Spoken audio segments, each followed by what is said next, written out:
I want to speak about the name above every name. What's that name? The name above every name, the name of Jesus. I thought I'll speak this week and next week also because I don't want to rush through. The name above every name. Can we turn to Philippians chapter 2 and verse 9 to 11. I love that. Jesus humbled himself and the Lord God exalted him.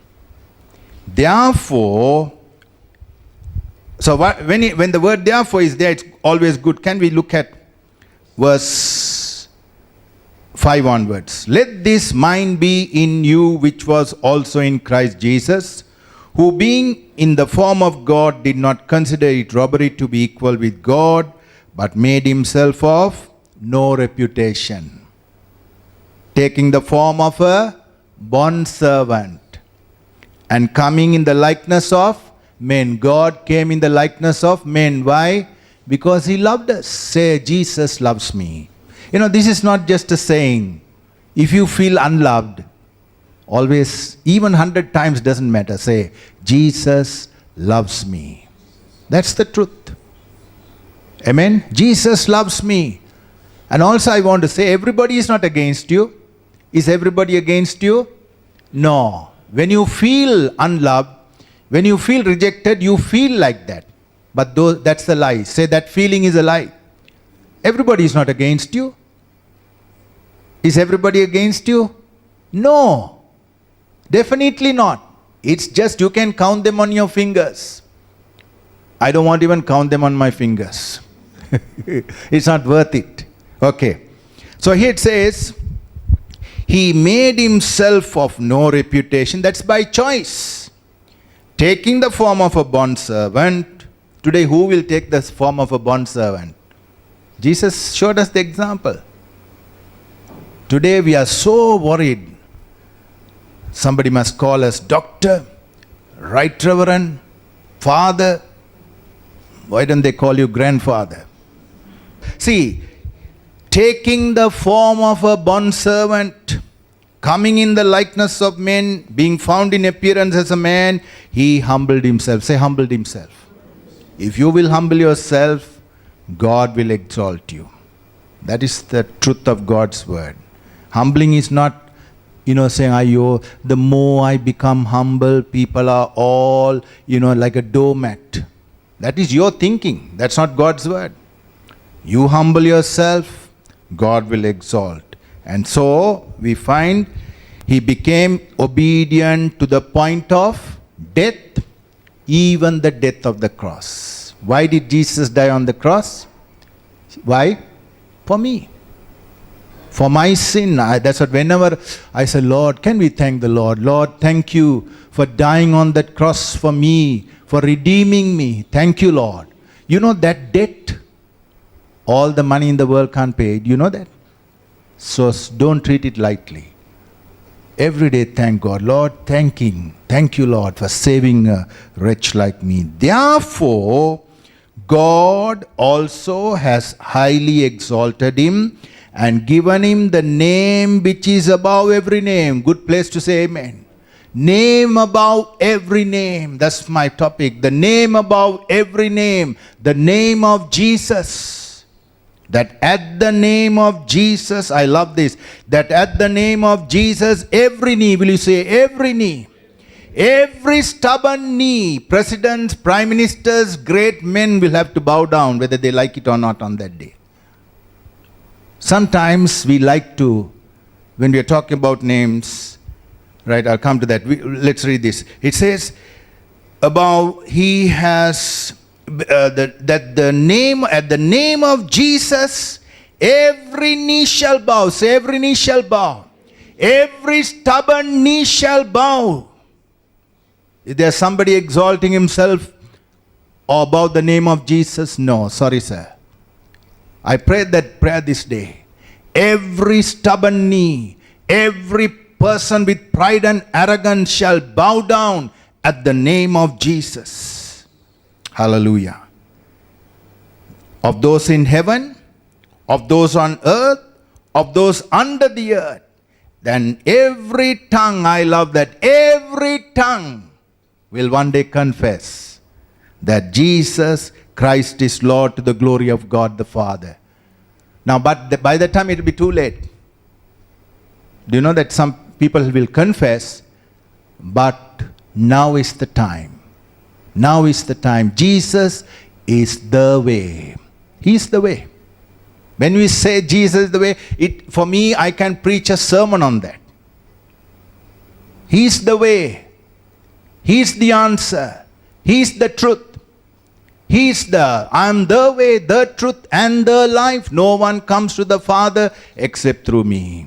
I'm telling you, don't cheat yourself out of the real life. He is everything. Saying that, so the name of Jesus is above every name, above every great people. Have you noticed now, when you feel a bit inferior, how many people have felt inferior? Only two of us. Right? From time to time you feel, it depends on the company that you are in. You like to drop a few names. I know the president. I know the prime minister. I know that one. I know. There's nothing wrong in context. But if you are doing that as a cover-up, there's a problem. But do you know, more than all, thank God for those people, more than all that, the name of Jesus. He that is in me, will you say, he that is in me is greater than he that is in the world. He is greater than the president. He is greater than the prime minister. You belong to the family of God. Are you happy you are in the family of God? I'm so happy that Jesus chose me.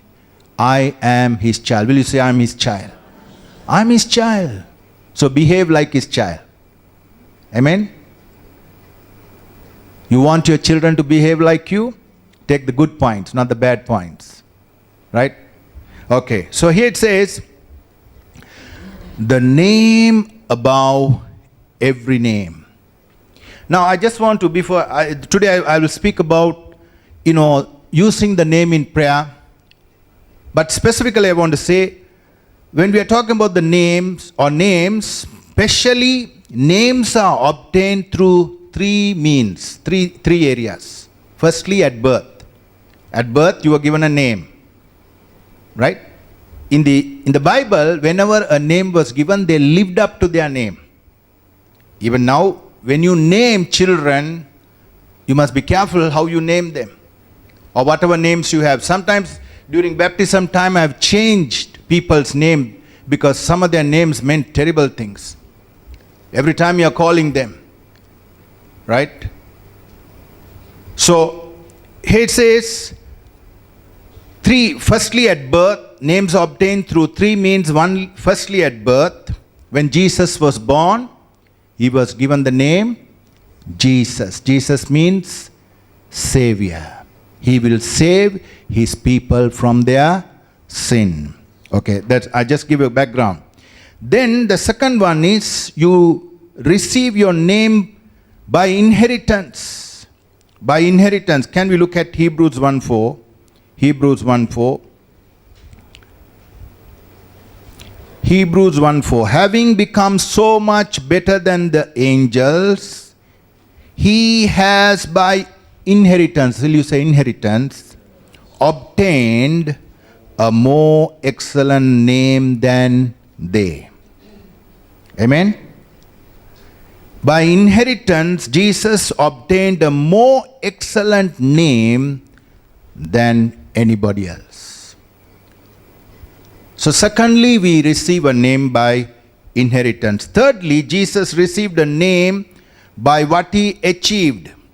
I read that already in Philippians 2:9. Because he went to that cross.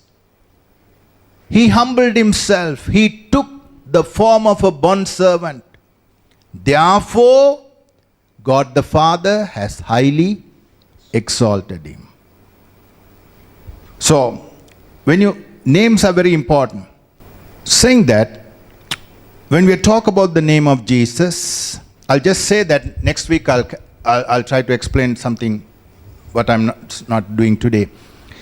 We have authority. When Jesus gave us his name, we have authority. Authority over whom? Enemies. Authority over the devil. Authority over demons. In my name. Will you say, in my name, you shall cast out demons. In my name. Not your name, not your father's name. In my name I have given you authority. Say, Jesus has given me authority. All authority. Will you say, all authority? As Jesus said, all authority has been given to him. That same authority we have. But are we using that authority? We have authority. We have victory. We have victory in Jesus' name. In the name of Jesus, we have the victory. In the name of Jesus, demons have to flee. In the name of Jesus, there is healing. There's deliverance. So there is healing. I'll say that again. We have authority. We have victory. We have healing. Then we have his presence. That's beautiful. We have his presence. Turn with me to Matthew chapter 18 and verse 20. Matthew 18 and 20. This is a verse that I really love, that verse. For where 2 or 3 are gathered together in my name, I am there in the midst of them. 2 or 3. Now we use it sometimes when few people come for the prayer meeting. Where 2 or 3 are gathered, Jesus is there to comfort ourselves. There's nothing wrong, but this has greater meaning. Where 2, that means husband and wife. More than enough. Where 2 or 3 are gathered together under my authority, I am there. Say, Jesus said, I'm there. His presence. When you are gathered together in his name. Now we gather together for various things, at parties, lunches, dinners. People love fellowship. Why? Because we love to. That is part of our life, socializing. But everything within limits. Some people, they don't know what socializing is. When we are gathered together, now we are gathered together in his name, Jesus is here. Because Jesus is here, that's what I'm able to preach, because otherwise I can't do anything. The power of the Holy Spirit is here. Where 2 or 3 are gathered together in my name. Say, in my name. How powerful it is. In my name, I am there. Amen? I'm there. So I picture that at home we pray together, Jesus says, I'm there. Because we love big crowds. Right? We are motivated by big crowds.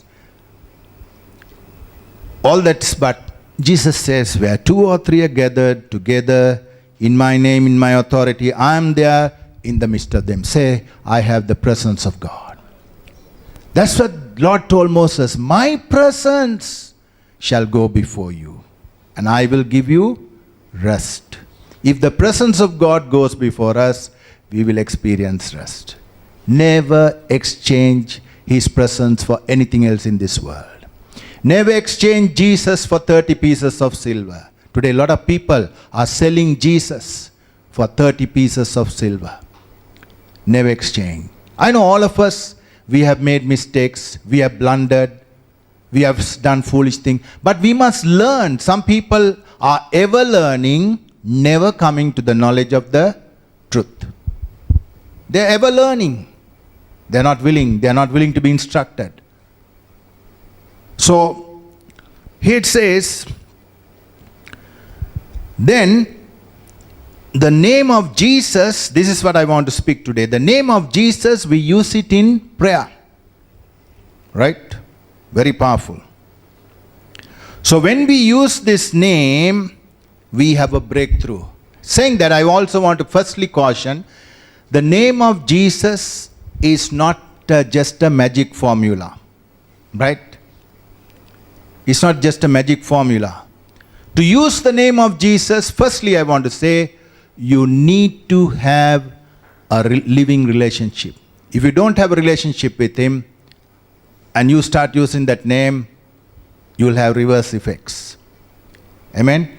So I believe all of you have surrendered your life to Jesus. If you have not surrendered your life to Jesus, if you are walking on two pathways, how long are you going to halt between two opinions? Because He's the living God. He's the God who created you and me. Have a living relationship with Him. Lord, I love you. Thank you, Lord, for forgiving me, cleansing me. You need to have that living relationship. I just want to, before I go into the subject of praying in the name of Jesus, can you turn with me to Colossians chapter 2? Colossians chapter 2, verse 6 and 7. Colossians chapter 2. As you therefore have received Christ Jesus the Lord, so walk in Him. Have you received Jesus Christ the Lord into your life? Yes. So when you receive Christ, your spirit is touched. Your spirit. The other areas you have to work at. Your mind has to be renewed daily. Some people say, I was saved so many years ago, praise the Lord, everything. No. Your old man is still alive. You have to renew your mind with the Word of God. Your mind, your will, your emotion. Lord, I thank you for saving. And your body. Your body must glorify God. Some people, they accepted Christ. Your spirit was eliminated. When you accept Christ, your spirit that was dead in trespasses and sins was eliminated. But we have a responsibility to renew our mind daily. Many people don't renew their mind. This is collecting dust on the shelf. When they are in a problem, they pull it out. And I went into a home some time ago, many years ago, and there was a big Bible, Psalm 91, full of dust, protection. Just because you open that Psalm 91, it doesn't just protect you. So, using the name of Jesus, don't use it as a magic formula. You have to have a relationship. That's why I say, as you therefore have received Christ Jesus the Lord, so walk in Him. Who has to walk? We. I have a responsibility. Be a good steward of what Jesus has done. Right? Not only for the benefit. Some people follow Jesus only for the benefits. Have you found people like that? God has to give us discernment and understanding. Pastor, please pray for that. Please pray for the. Please fast and pray. I only want benefits. The Lord can see our heart. God looks at our heart. Are we truly loving the Lord and want to serve Him? Or are we there for the goodies? Chocolate soldiers. When the heat comes, you're all melted away. Then it says, Colossians 2 verse 6 and 7, rooted. Will you say rooted? Are you rooted? Only a tree that is rooted will bring forth fruit. If you are not rooted, if you are roaming around all the time, those who are planted in the house of the Lord shall flourish in the courts of our God. Rooted. Just imagine if a big tree is not rooted, it's dangerous. Rooted and built up in Him. Say, built up in Him. How are you going to be built up? Through the Word of God. Not just silly stories. Some people, men of God, they'll come and tell you all the idiotic stories, and that will never build you up. I used to remember, examples are good, illustrations are good. I used to tell a story about a chicken. And one man of God said for so many years, he said, Pastor, you're not told that story for a long time. I said that story to illustrate truth. Okay, so it says, rooted and built up in Him. Will you say in Him? Established in the faith. Some people are established but not in the faith. Established in the faith. As you have been taught. As you have been taught. So for you to be taught, you must be willing to listen. Some people, they try to teach the pastor also. You must be willing to be taught. Do you have a, yes, I'm willing to be taught. A teachable spirit. as you have been taught, abounding in it with thanksgiving. Thank you, Lord. Thank you.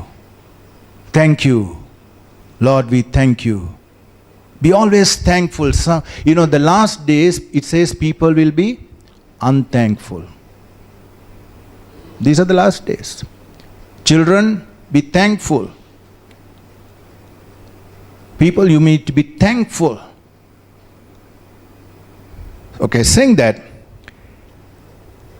I want to specifically speak about using the name of Jesus in prayer. Oh, can I just tell you I told you that it's not a magic formula. Can you turn with me to Acts chapter 19? I'll first say that.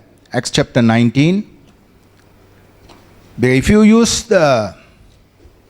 are not having a relationship and see these characters who used this name, they didn't have a relationship and they were put to shame. Acts 19, verse 11 onwards. Now God worked unusual miracles by the hands of Paul. Even handkerchiefs were his sweatbands, where he was doing part-time tent making and full-time. Today a lot of people say, oh, I can't do, I'm so lazy. Great man of God, he did tent making, so why can't you do something? Part-time, the sweatbands that were on him were taken and put on the sick, and their diseases left them. Evil spirits went out of them. I'll read that again. So that even handkerchiefs or aprons were brought from his body to the sick, and the diseases left them. Evil spirits went out of them.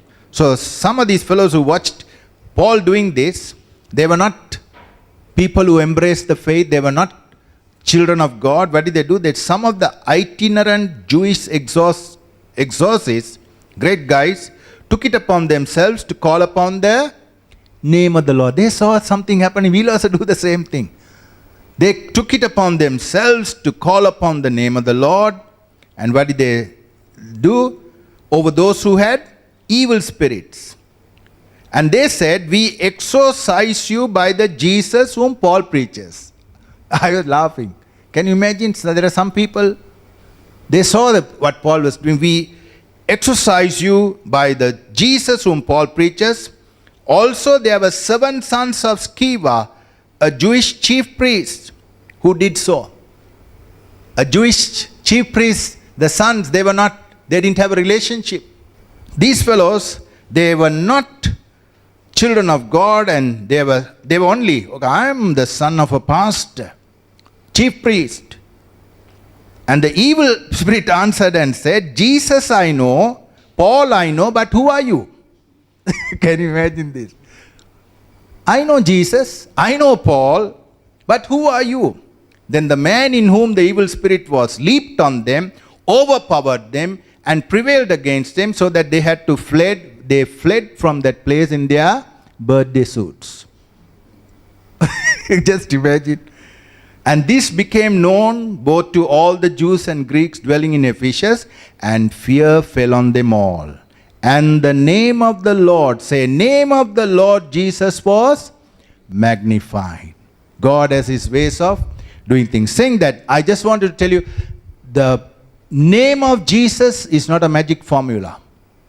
And also, especially when you go to pray for certain types of people, you need to seek the Lord.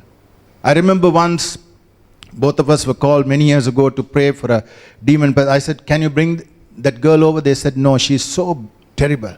So we went in the vehicle. We parked the vehicle. I parked the vehicle. And we were outside the gate. The gate was about 7 feet gate. Nobody can see us. That girl who was demon possessed said, they have come. By that only they knew that we were there. It was about 12 midnight. They have come to chase me, but I won't go.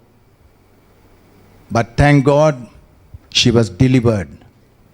There is power in the name of Jesus. Say, there is power in the name of Jesus. It's not, don't use it. It's not just a magic formula. And especially your relationship with the Lord, praying through and using it in the proper way. So in prayer, when we use it, we have the right to use that name, especially in prayer against our enemies. We have a right to use it when we petition to God. We have a right to use it when we are praising and worshiping God. Because that name has been given to us. Say, that name has been given to us. Amen? Saying that, can you please, in your prayer, turn with me to John chapter 16. John chapter 16, verse 23 and 24. And in that day, why did Jesus say in that day? Because when he was present with the disciples, they didn't use the name of Jesus because he was there. Now he had ascended. In that day, you will ask me nothing. Most assuredly, I say to you, whatever you ask the Father in my name, he will give it to you. Now some people like that. Whatever you ask. No. Be careful. In 1 John, can we look at that? 1 John chapter 5, verse 15. Or verse 14 onwards. Now this is the confidence that we have in him. Say, we have confidence when we come before God. If we ask anything according to his will. Say, according to his will. Truth is always parallel. Don't just take one verse and build a doctrine. Truth is parallel. Like a railroad. The train has to go on the railroad. When it doesn't go, it gets derailed. Today, a lot of Christians are derailed because they only take that, whatever I ask, God will give me. So they ask, they fast and pray, and they go on asking. No. Whatever we ask, according to his will, say according to his will, he hears us. And if we know that he hears us, when whatever we ask, okay, we know, then we are asking in the will of God. If you abide in me and my words abide in you, you shall ask and it shall be. So when the word of God is abiding, you know the guidelines. A lot of people don't know the guidelines. They go on asking for everything. We know that he hears us, and whatever we ask, we know that we have the petition that we have asked of him. So, very important. Let's come back to this verse, John chapter 16. In that day you will ask me nothing. Most assuredly I say to you, whatever you ask the Father, we ask the Father. In the name of Jesus, he will give it to you. Until now, you have asked nothing in my name. Ask and you will receive, that your joy may be full. When you ask, believe. After asking, after praying, again say, I know it won't happen. That means just talking the very opposite. It's like, somebody had taken that verse about the mountain being removed. An old lady, she was praying. Because there was whenever she opened the window, there was a mountain that she could see behind. She was scared that this mountain is going to crash. So she would pray and said, this, be thou removed, cast into the sea. But in the morning before she opens, and she says, I know it will be still there. So there's a contradiction. I'm not telling you, I know. Do you know that fears are real? That's why we have to deliver people. But you confess what God says. Now God is not asking you to move every mountain. There will be chaos here. Mountains, it seems like a difficult situation. Immovable. You speak to that situation in Jesus' name. If you speak and not doubt in your heart, doubts come. That time say, Lord, I believe, help thou my unbelief. So here it says, ask and you will receive, that your joy may be full. We ask in the name of Jesus. Turn with me to John chapter 14. John chapter 14. And whatever you ask in my name, say in my name, in my authority, whatever you ask in my name, that I will do. This is a promise. This is a promise of God. I will do that the Father may be glorified in the Son. If you ask anything in my name, I will do it. Let's also read verse 15. If you love me, keep my commandments. So we sang, I love you, Lord, fine. Keep my commandments. My commandments are not burdensome. Do you know the Lord's commandments are not burdensome? That's why we thank you, Lord, for the power of the Holy Spirit. Because Holy Spirit is God Himself. Jesus is God. God manifest in three persons.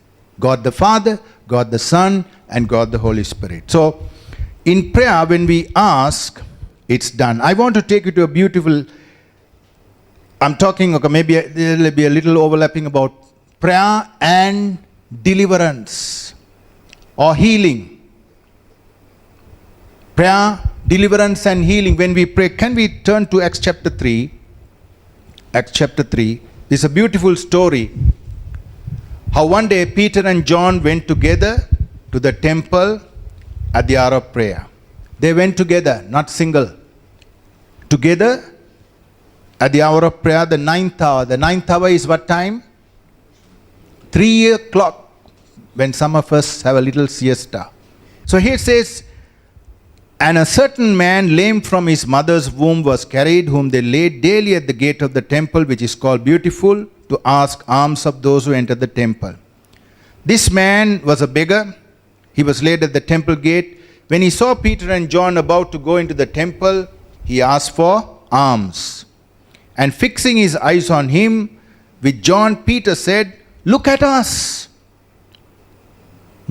Not saying, see, look at us, what great guys we are. No, look at us. And he gave them attention, expecting to receive something from them. He gave them attention to expecting to receive something from them. Then Peter said, silver and gold I do not have, but what I do have, I give you. Silver and gold I don't have, but what I have, I give you. In the name of Jesus Christ of Nazareth, rise up and walk. The name above every name. In the name of Jesus. You may not have silver and gold, but you have the power of God. In the name of Jesus, command that situation to change and believe. In the name of Jesus, we have the victory. There's power in the precious name of Jesus. Amen. Saying that, I just want to quickly take you to a prayer of David in Psalm 38. Psalm 38. Psalm 38.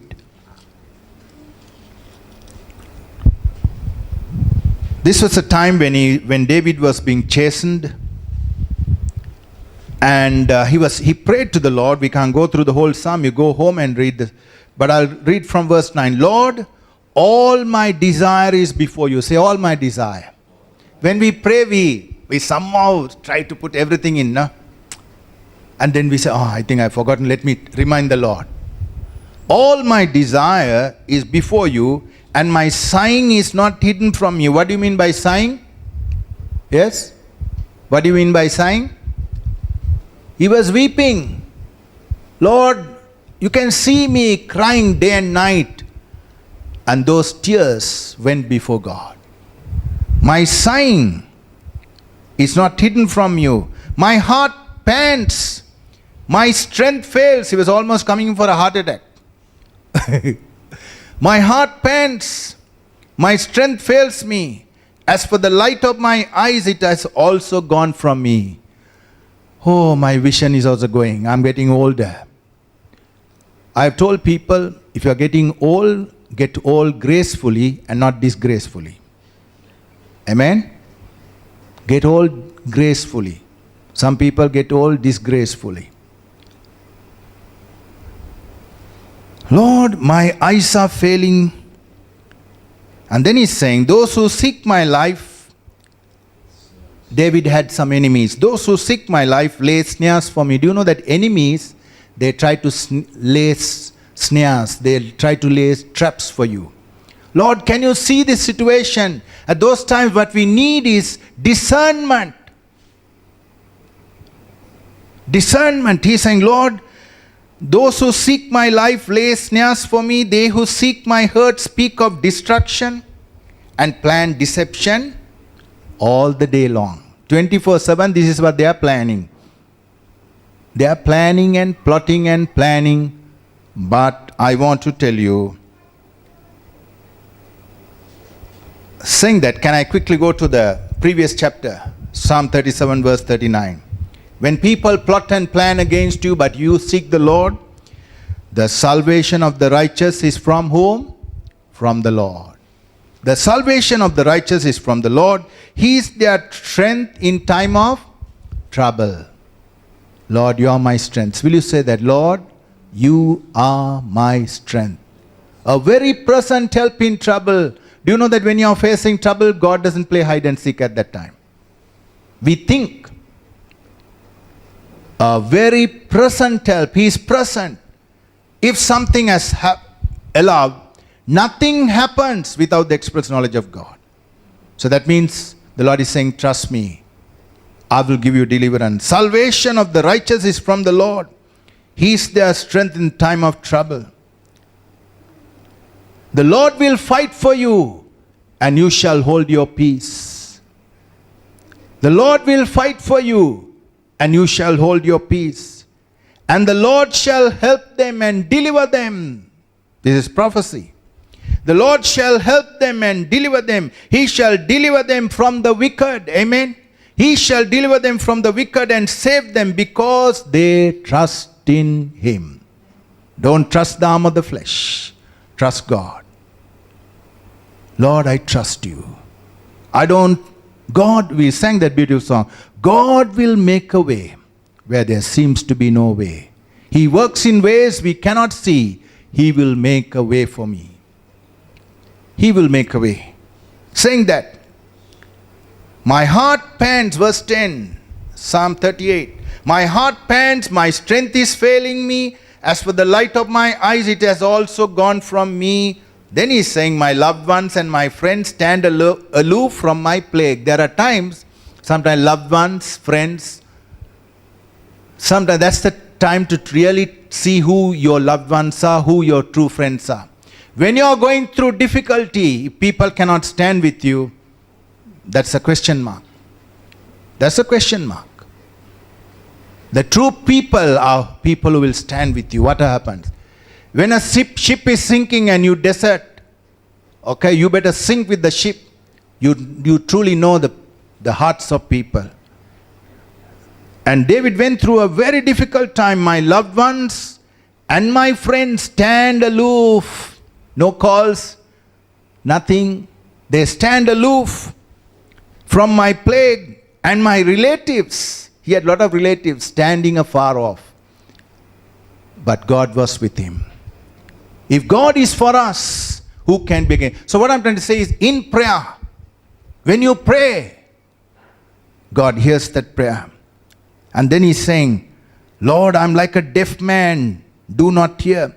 I'm like a mute who does not open his mouth. You know, just because you don't open your mouth, just because some people have big mouths. Do you know that they have big mouths? Because they have big mouths and you don't open your mouth, that does not mean that you're a weak person. And that's what David is saying, Lord, I'm like a deaf, I'm not hearing the wrong things. I'm like a mute who does not open his mouth. Lord, I'm like a man who does not hear and in whose mouth is no response. I don't respond when they say nasty things. Why? For in you, O Lord, I hope. Write that. For in you, O Lord, I hope. You will hear, O Lord, my God. Lord, I don't want to speak in this situation. It's so difficult. People are misunderstanding me. My loved ones, my friends, my relatives all stand afar off. But Lord, in you, O Lord, I hope. You will hear, O Lord my God, for I said, hear me, lest they rejoice over me. Lord, please hear me, lest they rejoice over me. Lest when my foot slips, they exalt themselves against me. For I am ready to fall, and my sorrow is continually before me. Lord, when I go to sleep also, this sorrow is continually before me. Lord, I am wondering, when will this answer come?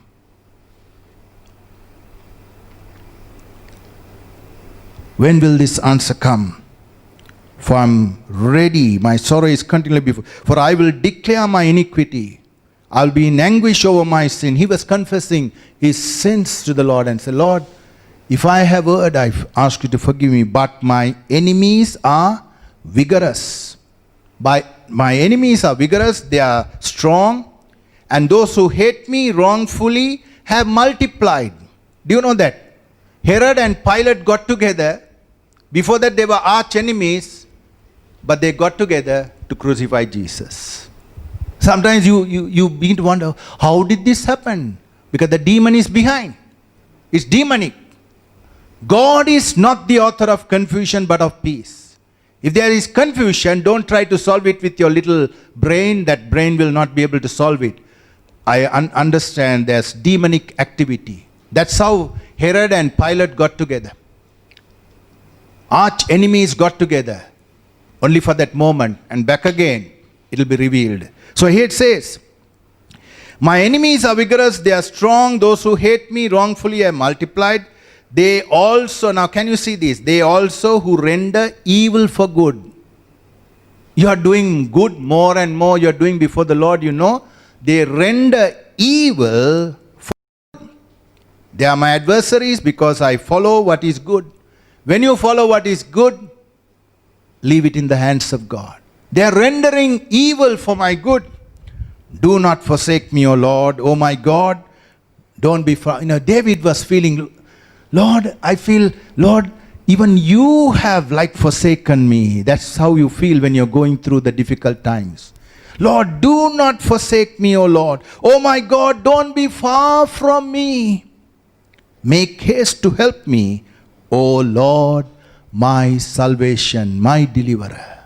I want to tell you this morning, the name of Jesus, we have victory in Jesus' name. When we use that name,